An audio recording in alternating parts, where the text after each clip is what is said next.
Most often when shop owners start seeking out marketing options, they're doing it because they perceive they have a car count problem. There are certainly cases where that's true, but there's more to revenue than car count. In fact, there's much more to the success of a shop than revenue. Revenue definitely solves a lot of problems, but let's talk today about some of the ways we can make your shop more successful.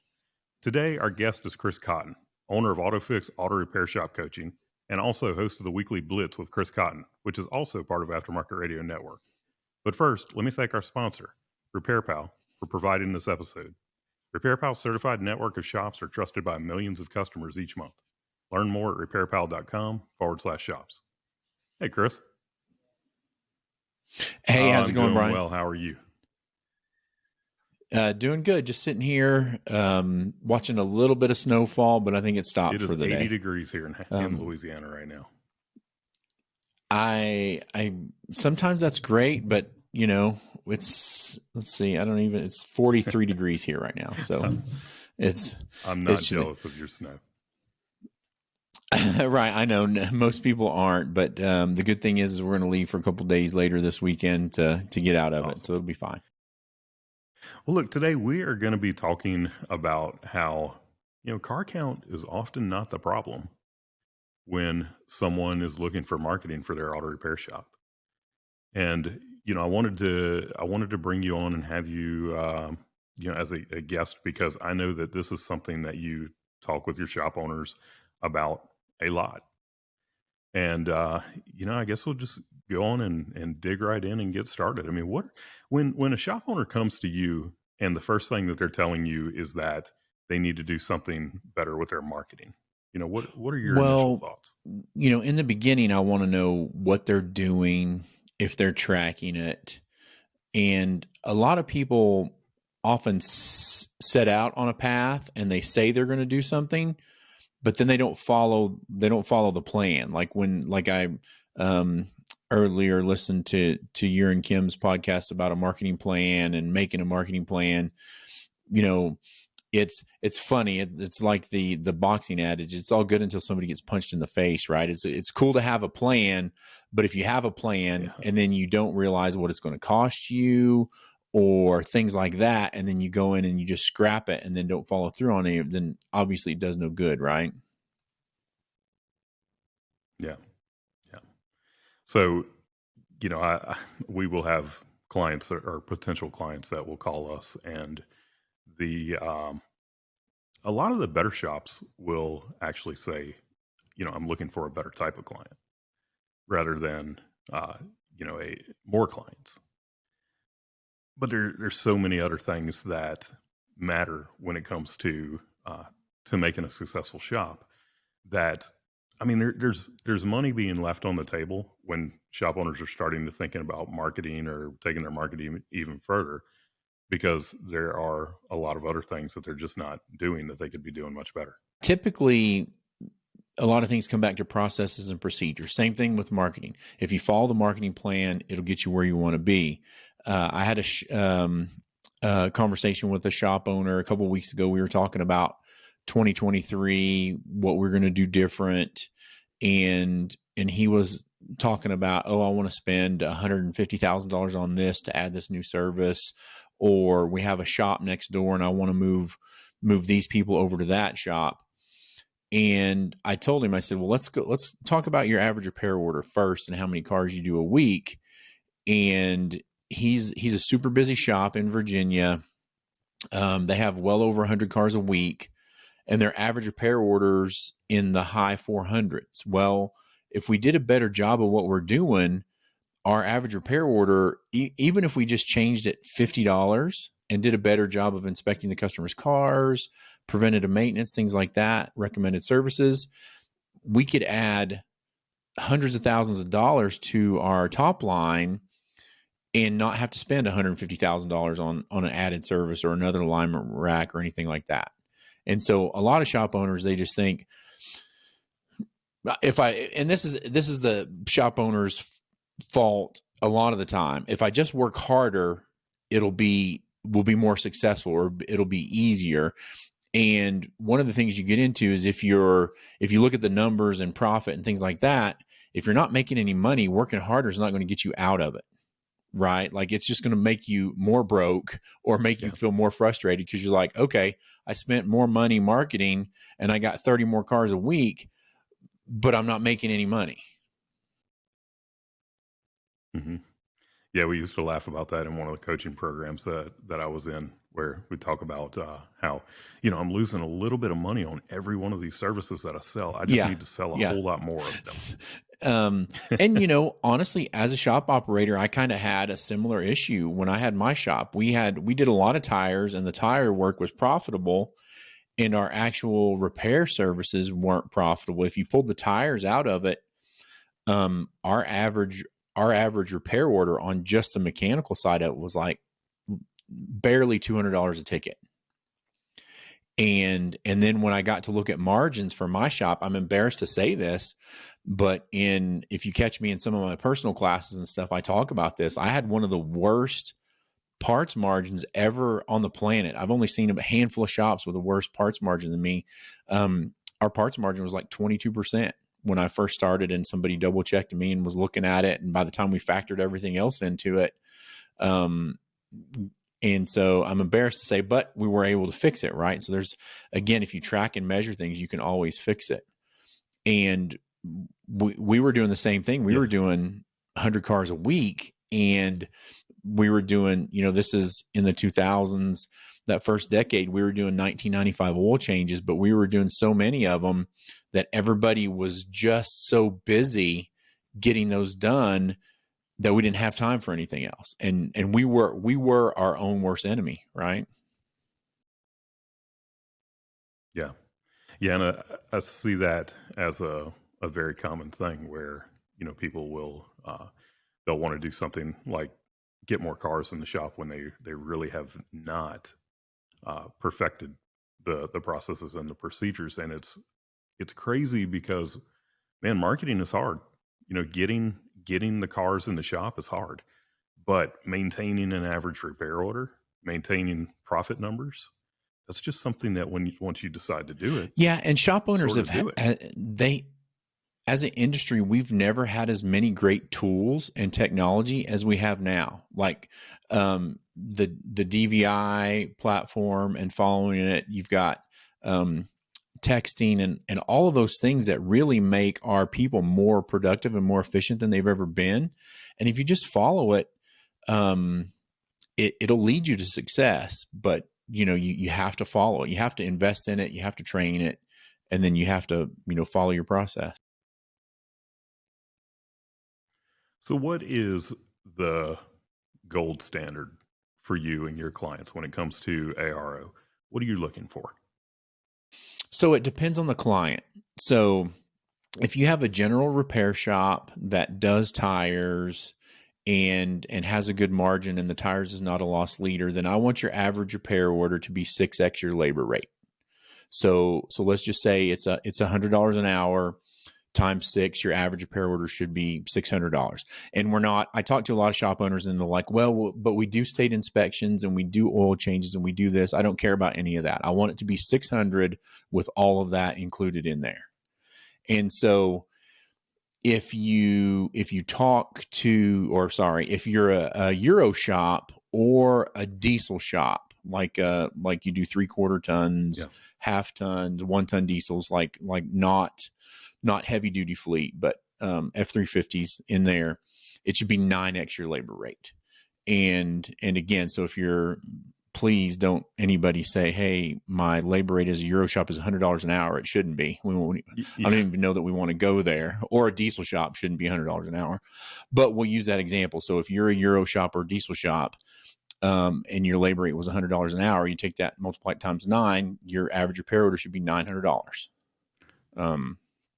And those are both functions of a parts to labor mix and everything like that. And that's probably a whole nother podcast. As we move forward, we're going to sell more time and more labor instead of parts. Instead of it being like a 1-to-1, it's going to be like a 1.3 to 0.7 or something like that. But that's usually a really pretty quick indicator of where somebody's average repair order should be. Yeah. So that shop that you talked about that had that $450 average repair order, in reality, just guessing what a typical shop's labor rate is now, their ARO should probably be double that. Yeah, close to it. So their labor rate is $130 an hour, and so their labor rate should be, or their average repair order should be $780. So one of the other big things that I coach on is average estimate, because if we don't, average repair order is a function of average estimate, right? So if you're a shop and you're trying to get us $800 average repair order, but your average estimate $620, guess what? You're never going to get there. So you have to track and measure one in order to make sure you're successful with the other one. So, if you have a shop where you're doing a $400 average repair order and you should be doing an $800 average repair order, if you can get your ARO where it needs to be, that's essentially like bringing in twice the cars. Absolutely. And doing, not necessarily half the work, right? But you're working smarter, not harder. And again, the shops that I see with low average repair orders they're just reactionary, and they're only fixing what's broken because they're on this treadmill of we have to have more cars, and you get to the point to where you have so many cars you can't do a good job on it. If you want to do a walk around, look up preventative maintenance if you don't have it already, and really build a relationship with the customer, that's what it's all about on the drop off. Too many times everybody gets in a hurry and they're like, yeah, I've got all your information, sign this, get out of here so I can get the next one. And if you slow that process down, you'll do better at it. You'll build a better relationship, and you'll be able to do the things that you say and you want to do. Because let's face it, if you're not doing a good inspection for your customer, that tells me you don't care about your customer. Because all you care about is getting that car done and going to the next one. And so after that car leaves your shop and they're on their way to the airport and blow a timing belt, whose problem is that if they never recommended the timing belt the last 4 times you were in by mileage or whatever? Yeah, that's your fault. And so the other thing is we have to remember, service advisors, whoever's doing the scheduling, you invite these people to come in and you tell them when to show up. So if you're overrun with people in the morning, you need to look at your process and procedure and think about, okay, why did I have 12 people standing at my counter at 8? Well, it's probably because, if you go back and listen to the phone call, it's probably because you said we open at 8 and you didn't give them an exact time to be there. And if somebody hears you open at 8, then that's the time they think they were invited to come in. Yeah. And you have absolutely no time to build that relationship. Yeah. So, we're just getting into this. And of course, my podcast is the Auto Repair Marketing Podcast, and it would sound like I'm trying to talk you out of marketing, but I promise you that's not where I'm going yet. Okay. I think this is, I'd be interested to see where you're going. You always have some really, really great insights. Yeah. So, we went straight to average repair order. What are some of the other places that a shop would want to optimize to become a more successful shop? Well, again, the productivity, like as far as even the service advisor's productivity, your technician's productivity, what is the process for ordering parts, who order parts, who is responsible for estimating the ticket. And it seems to be a big topic here lately, but I, as everybody knows, am not a technical person. I'm the last person you want working on your car. So in my shop, the technicians wrote down the parts that they needed, and they wrote down their times and then turned that into the service advisors. And then we took it from there and built the estimate, presented it, sold it, and then took it back. And there are a lot of shops that do things that way now that seem to be way more productive, and the technicians are happier because they're not missing parts and they're getting the time they need, versus the shops where the technician just tells them what's wrong with it. Like, I can't even wrap my head around this, because if a technician came and said, Chris, the flux capacitor's bad, and then went on to the next ticket, I'd be like, and you want me to do what with this? Because that means nothing to me at all. So it seems like in the 20 groups and the peer groups we have, we have 5, 6, 7 people in the group that are out producing others as technicians, and all of those are doing those things instead of letting the service advisors decide what parts they need and things like that. So those can all be big, huge things to make you more productive, not have cars left over at the end of the night. The DVI is just amazing. Like when we had our shop, we had paper copy courtesy checks and inspections, but what we did is we had a company flip phone. And so the service advisors would go out and do pictures with our old flip phones, like the little Motorola flip phones, and then email that to ourselves. And then we would build emails and send them to customers with those things in them, because we didn't have a DVI platform. And I get a lot of shops a lot of times that have, they're using AutoLeap, they're using Shopware, they're using TechMetric, but they're not following a process or procedure on how many pictures to do, how many videos to do.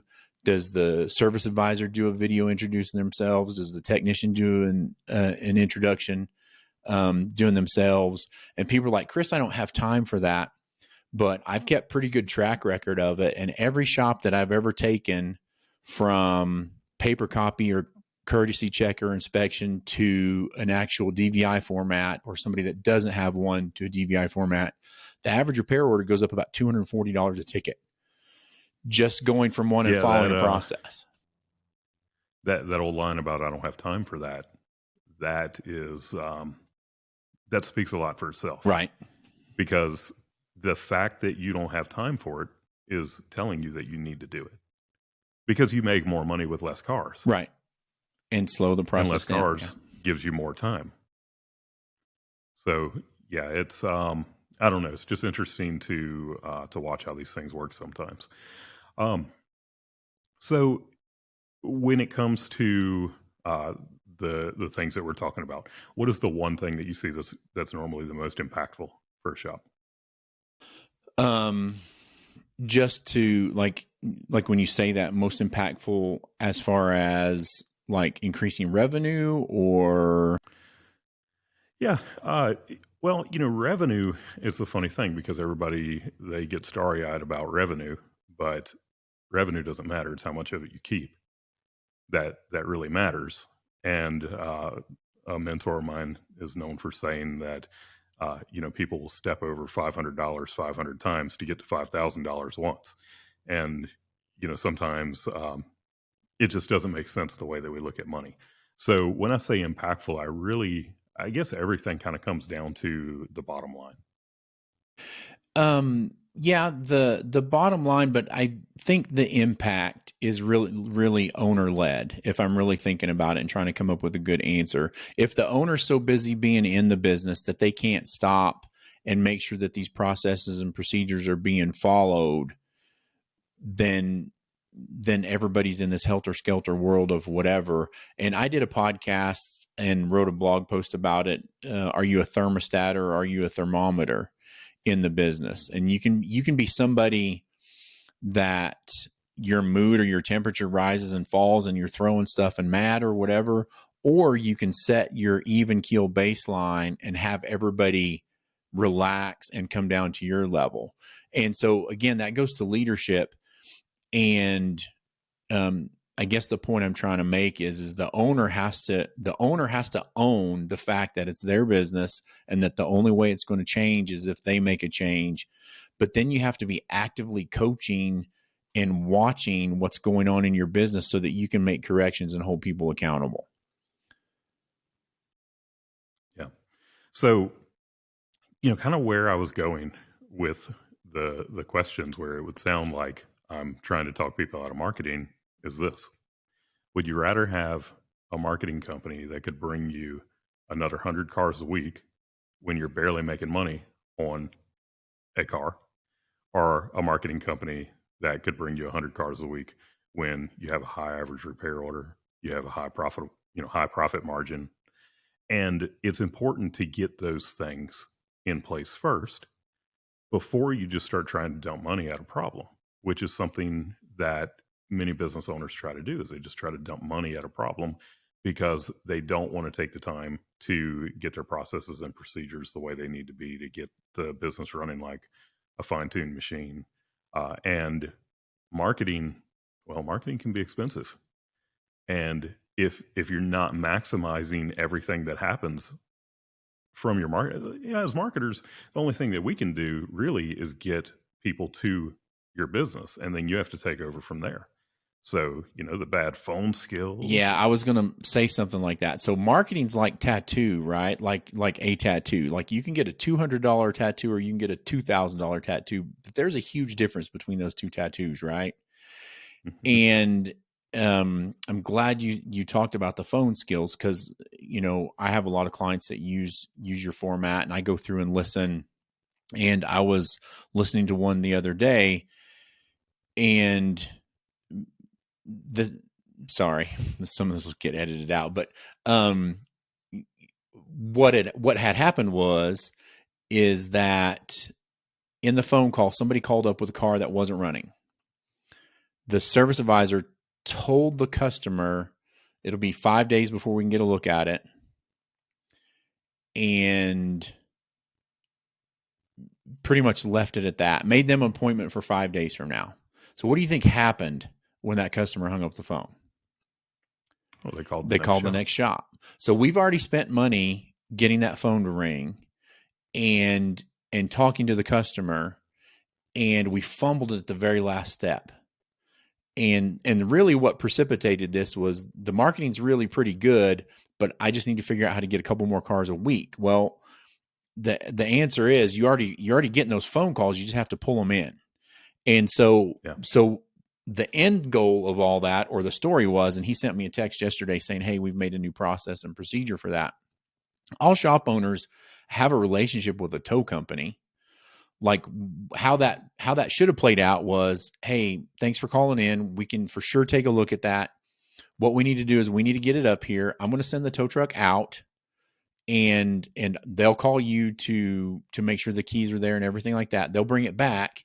And as soon as my technicians get a chance, we'll get that in. If not, we have a set appointment for you in a couple of days, but let's get it in and get it here. And you can look at that however you want to. Of course, I want to be in charge of how that car gets delivered, because I want to make sure that it shows up. I don't want to have a slot on my calendar on December 7th and waiting for this car to get towed in, that guess what's not going to get towed in. Now I've got a technician that's sitting with an empty slot that's mad. Now the shop owner's mad. Everybody's mad because, and maybe nobody'd ever had a conversation with that guy, but the service advisor but I guarantee you he got one now, because the minute I forwarded that to the owner, he called me, and I was like, oh, I was wondering how long it was going to take you. Cause I just said, listen to this and sent it to him. But again, a process and procedure, so we spent the money to get the phone call and then fumbled it and didn't get the car. Yep. Happens so often. Yeah. So they'll edit this out, but feel free to turn any of these questions on me. Yeah. I was trying to figure, I'm really, really interested on your take on this and how, you said a marketing company that would help you with all these questions and whatnot. And I know you guys track and measure some things, but how do you track and measure your clients' performance and things like that to make sure that they're doing a good job with their marketing? Yeah. So, it's much more that we're measuring the performance of what we're doing for them. In our case, because we're their marketing partners, so we're just taking it and running with it. And of course, we want as much involvement as we can possibly get from them. But for the most part, it's us that's doing the work, and it's us that's responsible for getting them the results. And we do that in a host of different ways. It depends on that specific type of marketing that we're doing. For instance, if we're doing search engine optimization, the only thing that we can really control with search engine optimization is you used to rank here for a certain term, and now you rank here for a certain term. So we have tools that they track that ranking from a specific geographic area, and then we're able to see how we've made an improvement on that. If you look at something like digital ads, be it Google or Facebook or Instagram or whatever, in a perfect world, especially when it comes to Google, we want those ads to turn into actual phone calls or form fills on the websites. So we'll use tracking numbers, and you kind of alluded to this when you were talking about your client that you were just listening in on. But we use tracking numbers where it records the phone call. So we're able to determine things like, number one, how many phone calls did we get them? Number two, were they relevant clients? Because we have had problems in the past where something with, maybe the verbiage that was used in the ad or a tracking phone number that wasn't scrubbed well or something like that, you start getting phone calls that are not relevant to your business. So we're able to listen in on those calls and determine, are these relevant clients? And then the other, or I should say, are they opportunities?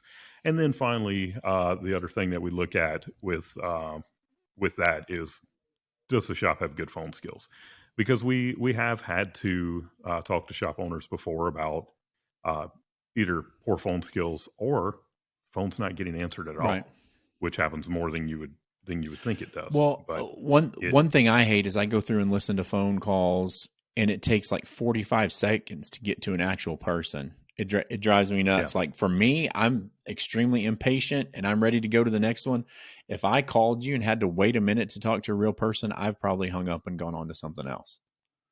One of the most impactful things we've ever done for a client was to talk them out of using their automated, the dial 1 for this person or dial 2 for this person. They had their main phone line going right into a automatic operator, and people were just dropping off, and we could hear that because as soon as that the robot basically picks up the phone, you're able to start hearing the call, and you just hear them drop off like crazy. So people don't like that. They expect a human being to answer the phone. And there have been multiple situations where we've gotten people away from that. But there was one of them in particular where we had to fight with them. And when they did it, it didn't take because we were only running the ads to a live person. They left their main line like that. Okay. We talked them into running the ads to a person's cell phone. And the conversions that they started getting caused them to say, we're getting rid of this entire automated system throughout our business. It's just, people don't want to talk to a robot. As soon as that robot answers, the thought that goes through your head.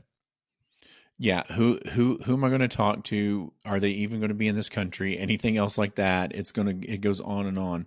Well, I had a situation recently where I needed tires for our van and went in person, talked to them, ordered them, I thought, and was waiting for somebody to call me to tell me they're in or not. And I didn't hear anything.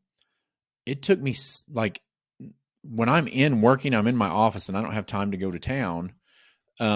Nobody ever called me. And then I called that location several times daily and couldn't get a hold of anybody, no real people at all. And again, so I'm forced to drive back downtown because of their process and procedure that's not working to their benefit. But they're probably trying to throw marketing dollars at that to get more cars. I'm sure. And driving phone calls and everything else when they just need to answer them and take care of them. And then, so that takes into something, completely different, and we don't have to go into it. But I've got several shops now that have like a remote answering service that's live that answers, on the first or second ring through either a remote person working for them, and it's way better than the phone call recordings.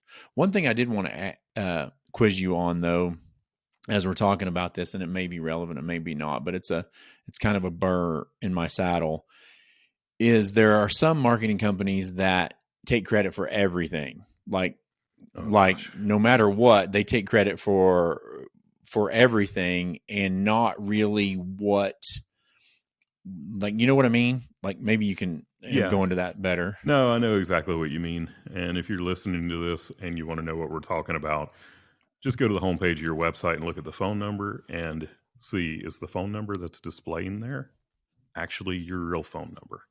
Because what some of these companies are doing is they're putting tracking phone numbers, they're hard coding them into the website. This means somebody did not come through an ad or anything like that to get there and it switched the number, which is what we do. You go from one of our ads to a client's website, it's called dynamic number insertion. It switches the phone number that displays, but they're hard coding the tracking number in there. So, if one of your clients refers you and the person that they referred goes and they do a Google search for Acme Automotive and they come to your website's got a tracking phone number on it that now that person calls, and the marketing company is like, oh, look, we got you some business. But that's not what happened. What happened was that the referral sent someone to you who then Googled your website. They would have found your phone number no matter what. So that was not something that should be attributed to the marketing company and their success at getting you new business. And you really have to watch out for that. So like I said, you just go to the homepage of your website, like actually type in the web address and go to it. Don't Google your name and click on one of your ads. I mean, I know that would be ridiculous to do that, but if you click on the ad, you should have a tracking number that displays. If you just go directly to your website, you should not have a tracking number on the website. It should be your real phone number. Yeah. And I don't know, how I guess they got started, but it's just like they lump everything in together and they're like, oh yeah, look how great we are. And if you look at it, it's really not. I had an instance where,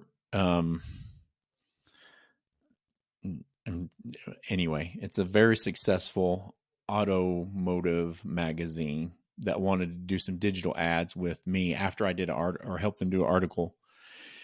And so I'm like, okay, I will do your digital ads, but you have to prove to me it works or else I'm not paying and I'm not staying for it. Mm-hmm. And so we did it for a couple of months. It was disastrous. It was terrible. It didn't work at all. No leads, but all of their data showed that they were getting leads to me.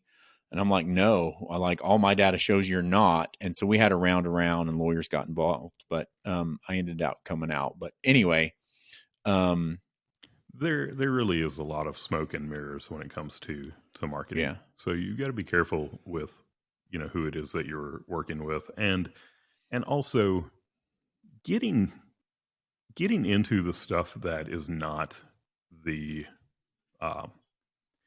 like the most common traditional day-to-day types of marketing that you would think of, like your website, your SEO, your Google ads, doing some brand recognition ads on Facebook, doing your social media marketing, sending emails, sending direct mail pieces. Those are all proven foundational marketing techniques that when they're done well, they work, period. But when you get into the other stuff, somebody has a local website that they want to sell you a banner ad on, it's probably not going to work. Right.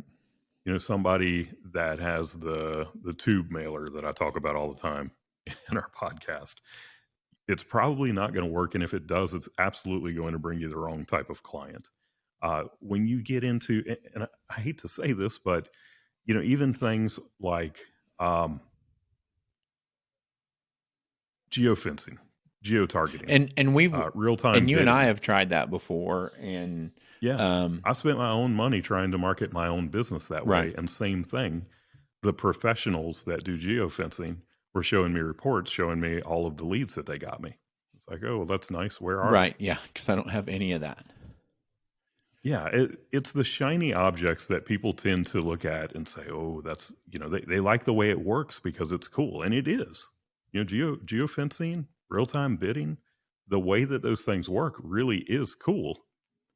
But let me choose any day of the week between spending my money there or spending my money on some well-done Google ads. Well, and so I'm glad you mentioned that, because that's one thing I was going to talk about with you next is well-done Google ads, because there's a lot of places that don't do them well. And it's the same reason. It's the same reason their template websites don't work well, right? It's because they just copy and paste and run the same Google ads. So if you have a marketing company, say in the Dallas-Fort Worth area, and they have 40 websites in Dallas-Fort Worth, and then that company is doing Google ads for each of those websites, I saw it early on and saw the trends. Like, why is our ad spend going up and it's not getting, we're not getting anything else? It's just because you're competing against yourself and your lookalike ads.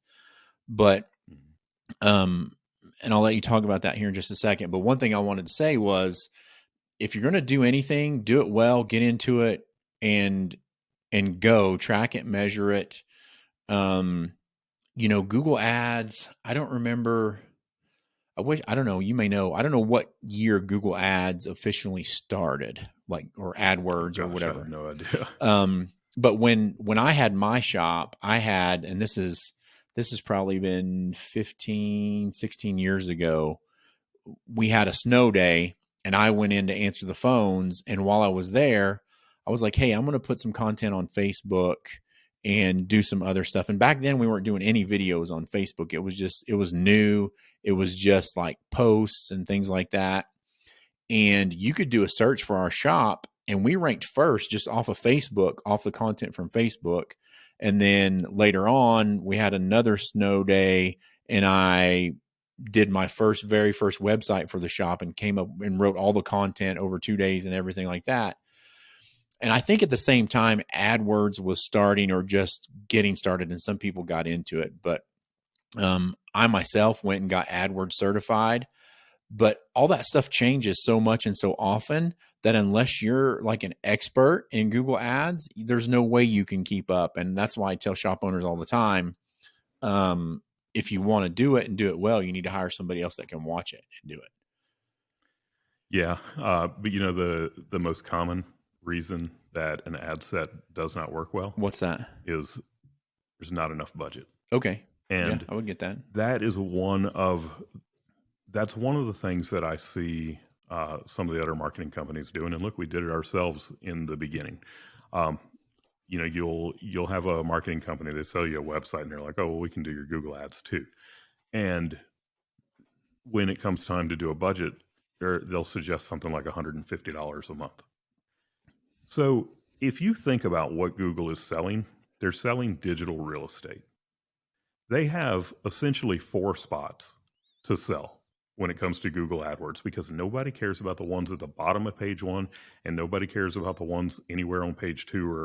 Right. If you're going to have a Google ad, you need to display somewhere on the top of page 1, and there's 4 spots for them to sell you. So if you're in an area, if you're in a very rural location, then you can probably get away with a small budget. But if you're in a very rural location, you probably also don't need to be doing Google Ads, because people are driving by your shop every single day, and they probably know your family and them, Right. So when you have that shop that is in a mid-sized market or a large market, and there's only 4 spots for them to sell, and you got one shop that's willing to spend $3,000 a month and another shop that's willing to spend $150 a month, and there's 10 shops that are competing for those spots, which one do you think Google is going to, prefer? Right. Which one do you think they want their ads to work as well for? So we won't even talk to a shop anymore about doing Google Ads if they don't have $1,000 a month budget, like the just for budget. the ads. Yeah. And right. And we don't care, like, we're not making money off of your ad budget. There are some companies out there that charge 1% of ad spend, and in their case, they want you to spend as much as possible. In our case, we charge you a flat fee, and it doesn't matter to me if you spend $1,000 a month or $1 million a month. I don't make any more money off of it. So when it comes down to it, the businesses that win when it comes to Google Ads are the ones who are willing to spend the most money. And a lot of people will hear me say that, or they'll look at that and be like, well, I can only afford to spend so much. But in theory, and this goes back to what we were talking about earlier on in the podcast, if you have your business systems right, if when you answer the phone, you're converting those people into clients, if when you convert them into clients, you're inspecting the car and writing a large estimate, and then you're selling it, and you're selling it profitably, then you should be willing to spend whatever, as much as you possibly can to bring in more and more cars. And so whatever your capacity is, right? Yeah, go ahead. Yeah. I mean, obviously you only have so many bays and so many technicians. So you want to maximize what it is that you have going on. But but you don't want, like, don't ever look at Google AdWords and think to yourself, oh, well, I'm going to spend $150. I'm going to spend $300 a month on that. If you're in a small market, at least commit to $1,000 a month on the budget. And if you're in a mid-sized market, man, be willing to spend 3, 5. I know of a shop right now spending $12,000 a month on Google Ads and making a killing off of it. Right. So, don't be afraid to spend that money. What do marketers like to ask people? If every time you hand me $1, I hand you 10 back, how many dollars would you give me? Yeah, as I'd hand you as many of those 10 you gave me back as fast as possible. Right. Yep. Well, and that's the good thing I like about Google Ads is because you can see that. And if you started with $1,000 budget, you can stair step it up once you get into success and a good, if some of you are out there thinking about what's a good conversion rate for, and what I try to coach is 20% or better. If I can turn 20% of my phone calls or better into appointments, then I think that's pretty good conversion. I don't know what you guys think or whatever. But I do know that less than 20 is not very good. Yeah. Yeah. I like to see a little more than that, okay. But 20%, you're still making money. Right. And then too, though, so if like I spent $1,000 this month and I got, again, it's about tracking and measuring everything. If you track those phone calls and the customers that came in and the average repair orders, and then you're like, okay, I spent $1,000 that month and I'm going to spend $1,500 this month. And then you see the budget go up, but you also see your car count off of those go up, then it's really, I think it's probably one of the only marketing advertising platforms that you can actually see work so well in, real time as you're going. Yeah. No doubt. One of the things that coaches and everybody used to talk about, because for all you young pups out there that weren't around in the very end of that first decade of the 2000s, like if you didn't have a shop in 2007, 8, 9, 10, 11, go back and run one of those and see your processes and procedures and how things are versus what you're doing now, stacking all this cash and everything, because those were tough times. And well, it's funny, us, quote, old guys. Yeah. We like to talk about those days where we didn't have available to us, what you've got now. Like, I mean, the shop management systems, these cloud-based shop management systems that are amazing, the DVI, the marketing opportunities that if you're willing to do it yourself, things like YouTube, Facebook, TikTok, Instagram, LinkedIn, that are free. Or, if you're wanting to run your own ads where you have the ability to get in front of such a large audience. We didn't have that. Like marketing was completely different then. Just shop operations was completely different then. And this wasn't long ago at all. I was barely a decade ago. Yeah. Yeah. I mean, I was just recording a podcast. As a matter of fact, I think you're going to record your own kind of version of this, but I was just recording an episode where I was talking about creating your own economy because people are pretty scared about what could be happening in 2023. And I had a shop in 2007, 2008. And that, it doesn't sound like that long ago, but it actually was 14 years ago now to go back to 2008. Yeah. But the shop owners that have been 2009 until now, they've experienced nothing but good times, even through the pandemic. Oh yeah. Like the pandemic, like the shops in the pandemic just cruised. Like I was in the first couple of months, I was like, oh, here we go. We're going to go back to the way it was. But there were times, during the housing bubble, everything else, where we would go in, we would be busy, but like you could spend $10,000 a month on things and it didn't work. There was no going to it. But I've got shops now that if they're like, I've got like 2 spots open on Friday, which means that they've got 15 spots already taken. They're just trying to figure out how to round out these last 2 spots. And if they go on Wednesday, they can send out a text blast to all their customers and say, hey, we've got 2 open spots on Friday, and we're going to let the first, however many people, the first 2 people have those spots. They can fill those spots in like 12 minutes. They can go into their computer, they can hit that, send that text out, and people will immediately reply to that text. I'll take it. which is just, Yep. I mean, I think it's great. But again, like there's a lot of, and yes, you're correct. I've got my bullet points and everything, recorded that podcast. And one of it is processes and procedures. Like you have to make sure that those things are tight, in bad times, or else, I don't know. We'll see. You and I talk about it quite a bit. We'll see exactly what happens in 2023, but, it'll be interesting times. And I hope everybody's prepared for that. And they're one of the things with younger generations is they get frustrated easily and lose patience. And those are two things that you're going to have under control probably next year. Yeah. No. And so to go back to car count, because we've kind of been, this is what happens when I get involved, is we go all different places, but, I'm just as bad as you. It's probably not we probably need Carm here with us to keep both of us in line, but, No doubt. So coaching back then, like I first started coaching in 2012, and even in 2012, we were like coming out of that where car count was an issue, and we were coaching like guerrilla tactics for marketing and going where you needed to go and doing the things you needed to do to get car count.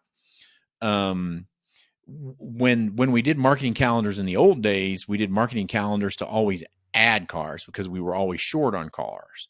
And so I've made it a conscious effort to talk about making sure you have the car count for success, whatever that means to your shop.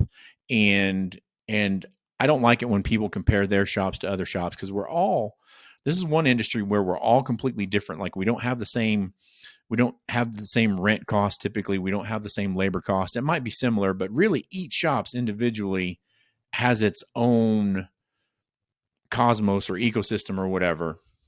And so you really have to think about what your marketing plan is to make you successful. Is it more cars? Is it less cars? And even, sorry, this is a long topic, but what I would like to hear from you is if you have a shop that niches down, like car count's not an issue, but they're a Euro shop or they're some other shop and they want to get to, I have a Euro shop that their average repair order is $2,000 a car on the East Coast. So again, car count for success, what that looks like, and then how do you niche somebody? So you're asking like, how do you go through the process of like taking a generalist shop and changing it into a specialty shop? Could be, or it could be a specialty shop that does, say they're a Euro specialty shop and then they want to niche down to German cars only or Italian cars only or something like that. Or even I was listening to, I think, Kim's podcast earlier, and she was talking about marketing for oil leaks. If like oil leaks are your favorite thing. I had a female technician, and that she loved valve cover gaskets. So I've never sold so many valve cover gaskets in my life, but she looked at it, she inspected it. That's what she liked to do. So we sold a ton of them. Like, how do you, if somebody came to you and said, "Hey, I'm successful, but I want to be more successful in this one area," or whatever, how would you do that? So the first thing that we would do would be to start modifying their messaging to really to really speak to the niche. And that could be just changing up their website, because one of the things that we don't want to do is go in and say, okay, well, I was a Mercedes tech, my shop, my background was Mercedes. So I always use that example. My listeners are going to get tired of it before it's over with, but that's okay. So let's say that you are a Euro shop and you want to, that you're most profitable on Mercedes and BMW. You have the most tools for Mercedes and BMW. Your techs are most familiar with Mercedes and BMW. So it just makes sense. So let's niche down from being all Euro to doing nothing but Mercedes and BMW. So you don't want to just like go turn off the faucet on all of the other cars overnight and say, we don't work on those anymore, because that's going to cause cash flow problems in the business. So what you want to do is you want to start driving your message towards, this is what we do. And what will happen is, over time, more of those people will become clients, and the ones who are driving the Saabs and the Maseratis and stuff that you really don't want to work on anyway, they're just going to stop. They're going to stop finding you when they're doing Google searches. They're going to stop getting recommendations because you don't have as many people that have those types of cars. And it really does just come down to shifting the messaging. And this has to do a lot with messaging also, but the type of content that you create. Again, going back to that whole thing about we live in the world now of YouTube and social media. And if you're not creating content, you're just missing the boat. Well, if the content that you're creating is all about the niche that you are wanting to push down into, then that's the type of business that you're going to attract. So it's not it's not real difficult to drive home a niche and pick up more of that type of business. Okay, I was just wondering because it's funny. So you have Euro shops that want to get into general repair and general repair that want to get into the Euro business. And so we have a mutual client in Missouri who has a great shop. They have like 3 technicians, 2 service advisors. They do like $150K a month, and they just they just run a great shop. But they turned over a technician, and their new technician loves to work on BMW. So we were in a 20 group meeting, and one of his questions to the group was, hey, should I start feeding this technician some BMW work and whatever? And everybody said, no, heck no, leave him a general repair technician. Don't buy the extra tools or anything else. And this same guy came to the owner this last week and was like, man, I don't feel like I work enough here. And they went and looked, and this guy turns 60 hours a week. And he's like, well, I'm used to turning 80 hours a week. And so we're like, that's your typical Euro tech. And so we're like, okay, we need to figure out how to get this guy another 20 hours a week, which is it's not going to be hard for us now that we've identified that we can get it. But it's kind of funny. What's it? All actors, all actors want to be singers, and all singers want to be actors, or something like that. You listen to what you just said, though. You got a guy that's turning 60 hours a week that is used to turning 80 hours a week. And that same shop, the generalist techs are turning what? 35, 45 for a great one? They're doing good. Both their other techs are turning over 50 a week. So that okay. Shop it's a 4-bay shop with 3 techs, 2 service advisors, and they are getting it every day. Yeah, that's great hours for general. Yeah, and he's at the top, like even including, so there's only 3 general repair shops in that 20 group, and the rest are all Euro shops, and he's consistently in the top productivity numbers, even with the Euro guys in there. So he's really leaned into the lean process, and like he counts steps from how far people goes to see, and they've really worked on that in that shop. Yeah, he's a businessman. Yeah, well, he's working on his business, not in it. So yeah. So everybody's kind of had the opportunity to listen to us kind of banter today, right? I don't know how they're going to make heads or tails out of this. Yeah.